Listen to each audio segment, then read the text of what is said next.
Ellinor Aurora Aasgaard. I'm an artist. I grew up in Kristiansand, based between Oslo and Berlin, and I work together with Zayne. My name is Zayne Armstrong. I grew up in the States, and I live in Berlin. We've been working together since 2018 as a duo.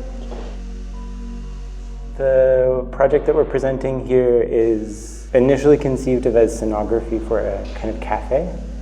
So we've given this fictional cafe a name, and it's called The Grind,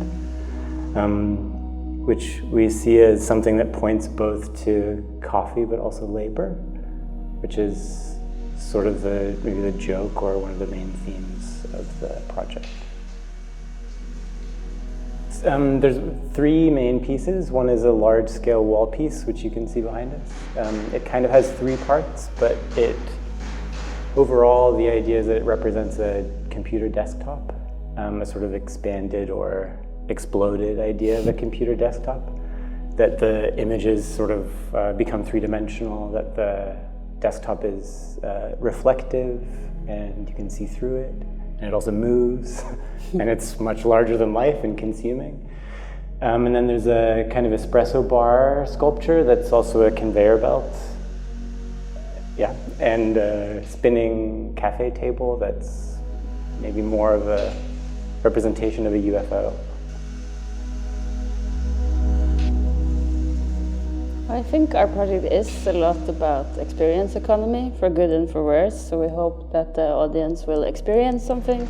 Like Zayne said, all the sculptures are kinetic and quite explosive. So, yeah, and I think also this undercurrent of a lot of our work together about making scenography.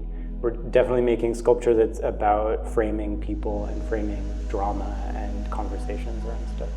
So I think it's also something that's attractive to us about working with the idea of a cafe or cafe culture, that these are spaces where people are dealing with different kinds of labor and different kinds of conversations around labor we hope will somehow be referenced or engaged by this installation. I'm thinking about the cafe as a sort of third space that's in between work and in between leisure. So this landscape is mainly made out of this oilcloth or vinyl cloth, voksdukke, you say in Norwegian, that we've cut up and placed in a pattern and then sewed back together to form this abstracted landscape. And the window or the computer window headers are IKEA CD shelves that we've also cut up and then routed into, sort of also pointing at this sort of aesthetic that Zayne was talking about, how like cafes and places are made to feel like homes even though they're not. The windows, the mouth of truth, this vacuum from plastic.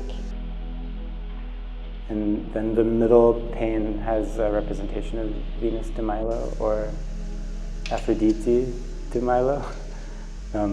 It's a really famous sculpture. It's in the Louvre. Yeah. She doesn't have any arms, famously, so we wanted her to be this kind of character that's throwing coffee in the face of truth and working aimlessly forever. So the idea of this simple goddess of pleasure being somehow trapped into these mechanical gestures of labor forever and throwing coffee in the face of truth. Yeah. So it's maybe a bit of a, I don't know, iconoclastic